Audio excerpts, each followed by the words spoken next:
Crypto is a very immature market. And that's what a lot of people compare crypto to the stock market. Say, well, the stock market doesn't have drawdowns like this. Well, the stock market is a mature market. Cryptocurrency is based on blockchain technology. The technology of blockchain is what makes everything so secure. We're not investing in Bitcoin or the currency. We're investing in that technology that underlies it. All right, guys, welcome to Financial Freestyle here on Yahoo Finance. I'm your boy, Ross Smack. Now, look, guys, whether you're a professional on Wall Street, a retail investor, or someone that's just looking to change their overall financial situation, look, guys, there's always a first step you got to take, and look no further, because I'm speaking to some of the most influential people in finance and learning about their path to economic prosperity. And today's no different, guys. I'm sitting here and I'm joined with tech investor, futurist, and crypto expert, Armando Pantoja. How's it going, man? My brother, man. I appreciate you having me. If y'all don't know, man, this tall guy tycoon, man, this is a person that I have a lot of respect for, a person that, you know, through kind of the COVID life, you just start following people and we develop a relationship online.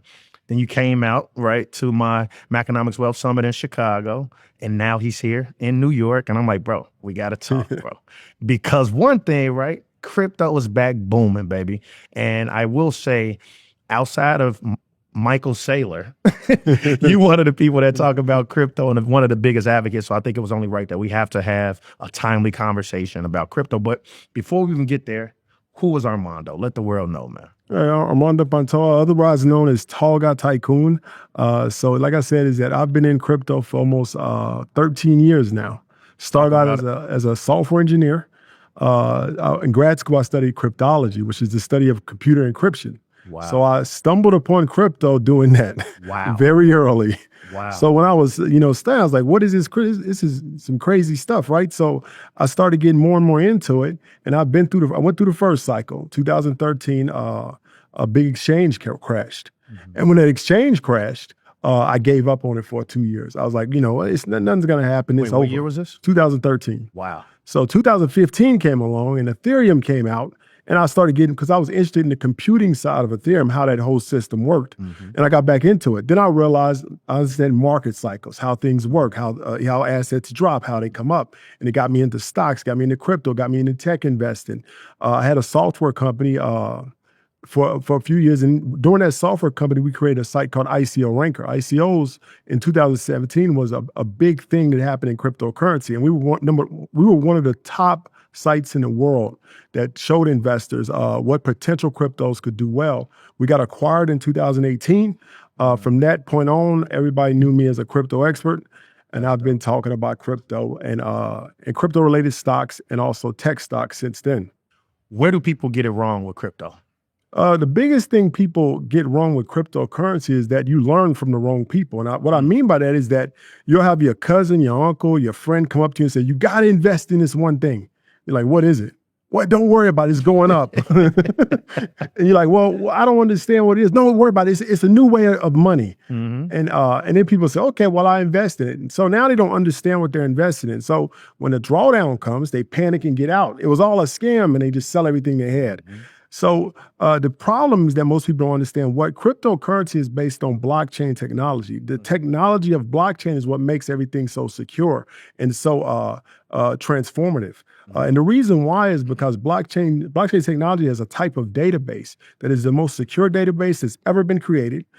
There's almost no way possible to lose data. And 3 is that it can't be tampered with and there's no possibility for third-party interference. Now, there's no technology on earth that can match that. Now, on top of that blockchain, that's when the money transfers back and forth, or the currencies. But the technology is what makes Bitcoin and all other cryptocurrencies so valuable. It's not we can make a system today that we could transfer money back and forth. PayPal existed before. It's the technology. And when you understand that technology can't be stopped, the government itself could not stop it. We see what's happening right now. They finally had to accept it. And we'll understand that everybody on earth, all organizations, every country will have to accept this way of doing things because of the transformative nature of the blockchain technology. And when you understand that, everything starts to make sense. We're not investing in Bitcoin or the currency. We're investing in that technology that underlies it. That's powerful. That is powerful, right? And so when you think about where crypto is now, right? Bitcoin, 100K, this, that, and the third, right? What got you, one, interested, and more importantly, what allowed you to have diamond hands in certain names? After that 2013, I sold everything I had because I thought it was over because the exchange got hacked. And the news said, oh, this is proof that Bitcoin is insecure. Wow. And I panicked myself. I didn't have a lot of money back then.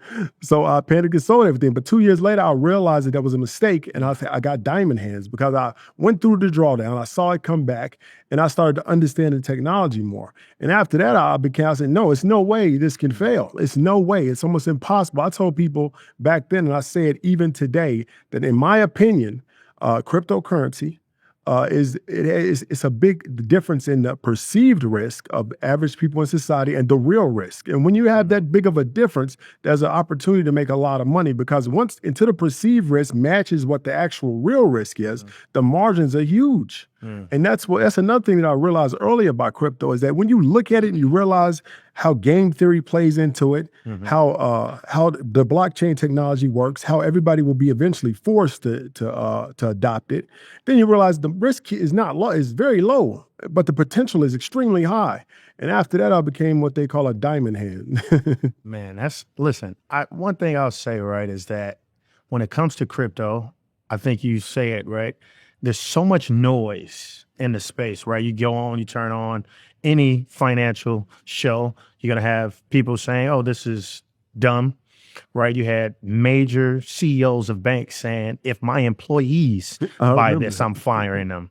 Then you find out, oh, actually, right, when you actually peel back the layers, they're actually the largest buyer. Exactly. Right. And so I think that there's a huge changing of the guard, and I would love to get your insight because, I talked about, like, okay, over the past, 10 years or so, Bitcoin has had, 8 drawdowns of 50% or more. And each time Bitcoin went to make new highs, right? And now we're in that 8th cycle where it's making new highs, right? And what are you saying to these people, one, about the new changing of the guard? And what I mean by that is like they're new buyers. They're institutional buyers now, Exactly. right? And I think there were a lot of sheep in wolves' clothing where it's like now you look and you're seeing the smart money, the real money, the BlackRocks buying real assets. So like, do you think now that we have larger institutional investors that we will see big drawdowns anymore? Or like kind of what's your view on the overall space now? So I think the ETFs will stop that because, the last time on average, we were having about 85% drawdown after we got past the retail influx. The early investors would start selling and we have an 85% drawdown. We've had that, I believe, in the last 3 cycles, close to it. I'm not 100% sure, but close to around 85%. I don't think those are going to happen anymore because now we have derivatives. We have ETFs, and those tend to, decrease volatility in markets. You got to remember, crypto is a very immature market. And that's what a lot of people compare crypto to the stock market. Say, well, the stock market doesn't have drawdowns like this. Well, the stock market is a mature market. Derivatives hold that market up. And 2, circuit breakers, government regulation also decreases volatility. You go back to the 1920s, the stock market was just as volatile as crypto. People would lose everything and jump out of buildings. That's how bad it was. But then the government stepped in. They created circuit breakers. They increased the derivatives in the market. And they caused the market to be more stable and less volatile. Now, that will eventually happen to crypto, and it's starting to happen now with all the new ETFs and everything. And I don't think the drawdown will be that much. I believe we'll have a drawdown, but I don't think it's going to be 85% anymore. Yeah. I think that over time, Bitcoin and cryptocurrency in general will become less and less volatile to finally it'll be like 10 to 15% a year. That's strong. Listen, I think that, when we talk this crypto stuff, I think to some people it is a different language. And I know I try to say, and there are thousands, right? At one point, I remember there were 5,000 different cryptocurrencies. And, what are you looking at when you say, okay, I'm about to put some of my money into a different crypto? I'm a big believer of utility. Meme coins are fine. People do those all the time. I don't really believe in them 100%. Sometimes I will see an opportunity and I'll buy a meme coin if I think the hype is going to be real. But I don't believe in them long term. I believe in value. It has to be some type of value, some kind of use case, some type of utility. in order for it to have long-term success. And that's really what I look for. Ethereum, Bitcoin, XRP, Near Protocol, a lot of the AI tokens that are coming out now, those all have real utility, and I don't think those will fail long-term. Remember, right now there's 2 million cryptos.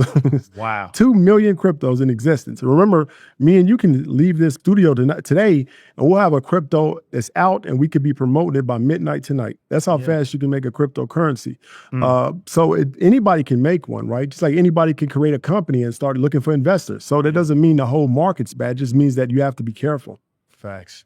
So to our viewers, right, who've never bought cryptocurrency, what would you say the steps they need to take to, one, buy it, secure it, and two, what should be their first investments? So I would always say spend some time and learn what crypto is, learn about the blockchain, because what that does is, first of all, it makes your experience a lot easier and seamless. But two, it also makes you more secure in your investment. If you really don't understand it and you just bought it because your friend said it, you will panic and sell everything. Yeah. But if you understand the technology that underlies it, you're less likely to do that. So I always tell people to learn first. Secondly, is go to the first 10 cryptos that's been around for a while. I know that somebody will tell you that this new crypto came out that can go up 1,000 times, but those have high risk. Yeah. And a lot of times in cryptocurrency, people don't realize the risk. Risk is very important in finance. You know that. You have to manage risk constantly. In any type of finance, it could be real estate, it could be stocks, it could be bonds. You have to constantly balance and rebalance risk and manage it constantly. In crypto, you have to do the same thing. The cryptos that come out that you make 1,000 times return on, they have extraordinarily high risk. The cryptos has been around, Bitcoin, XRP, Ethereum, all those other, Solana. Those coins have less risk, but less potential, but also less risk. And you won't lose all of your money. So stick to the ones that have been around for a while, that have been doing well for a while as a first investment. Which platforms would you recommend them use? I would say Coinbase. I always say Coinbase because at the bare minimum, it's going to follow U.S. regulations. Exactly. So therefore, it's a function. And then, would you recommend a person buy on Coinbase and keep it on Coinbase, or do you recommend they actually custodian themselves with a ledger? Now, there's two schools of thought on that. Like a lot of diehard crypto people say, it's a phrase they say, if not your keys, not your crypto, which means if you don't have it on something that you own, it's not yours. Technically, Coinbase does own the crypto that's on the exchange. And if something does happen, it will be like FTX, where they'll lock accounts and then they'll try to figure it out. So you won't have access to it. But I think the risk in that is low. But like I said, the diehard crypto people say do take it off the exchange in case something like that happens. I was talking to one of my buddy who was, to your point, he got in probably 2013. And to this day, bro, why the hell you ain't tell me? Like I always say that. But he's like, bro, I have more faith in like a Coinbase exchange keeping my stuff secure than it is me keeping hold of a ledger, aka it looks like a USB. But look, guys, we got to take a quick break. And when we come back, man, we're going to have more with Armando. We're going to talk about this current administration and where he sees crypto going. You don't want to miss it. All right, guys, welcome back to Financial Freestyle. Look, guys, got a great guest, man. Today, I'm joined by my dog, tech investor, futurist, and crypto expert, Armando. And look, man, I know you're hearing it, you're seeing it. Crypto is booming, man. And I thought it's only right that the guru, he don't like that word, the expert is here with us. So talk about this new current administration and what does that mean, right? Because I think people are seeing, they having FOMO, a lot of I told you so's, but like now that we're in it, what's this mean for the crypto community?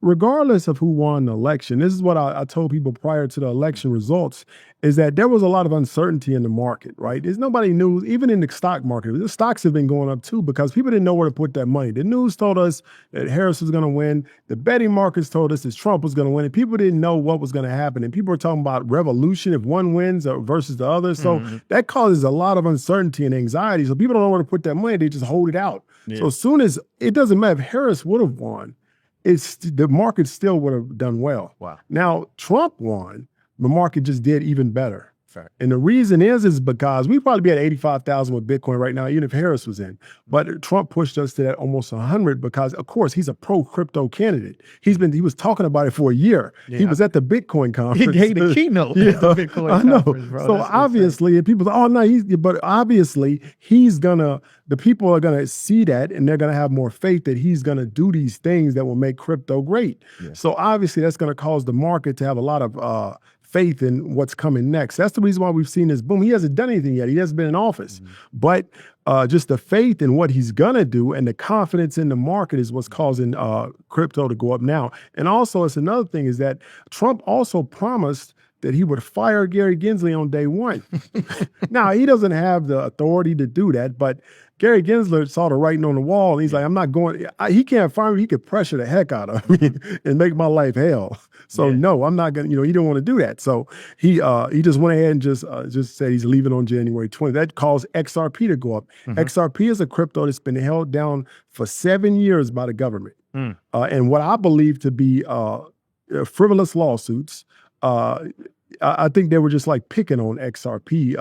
Now, the reason why this is the reason why I talk a lot about XRP. People say, "Why you talk about that coin is dead or whatever?" Because what happened back in 2000, I think it was 2016, 17, is that the SEC went after XRP. Now, the reason why they went after XRP wasn't because it was a bad coin. At the time, XRP was number 2 on the per market cap. They went after meaning XRP. They were over Ethereum, which is insane. Yeah, they were. And that's when they decided to go after him. So they looked at Bitcoin and they said, well, we can't go, who are we going to go after? We don't know who created Bitcoin. There's no CEO. There's no corporate structure. There's nobody we can send a Wells notice to. All right, let's look. Ethereum. Well, who are we going to send it to there? There's nobody to send it to. Well, XRP. It's in the US. They got a CEO. They got a corporate structure. They got a mailing address. That's what they know traditionally to go after. So if they want to go after the crypto industry, they go after the only one that has the same structures they've been dealing with stocks and everything. So they went after XRP. And that's really what I believe the only reason they went after XRP, because it was just easier. And they wanted to go after the cryptocurrency industry. So XRP paid the price for the entire industry over these last 7 years. But now that Gary Gensler's gone, they're probably not going to follow through with those actions against XRP. And that's why we've seen XRP rise so quickly in the last couple of weeks. So let's actually define what XRP is, because every different crypto has a different use case. What is XRP for the viewers? Bitcoin is more like a store of value. Ethereum is a worldwide computer that you can create smart contracts, NFTs, and stuff like that on. You can actually create other cryptocurrencies on top of the Ethereum blockchain. That's what a lot of the coins like Shiba,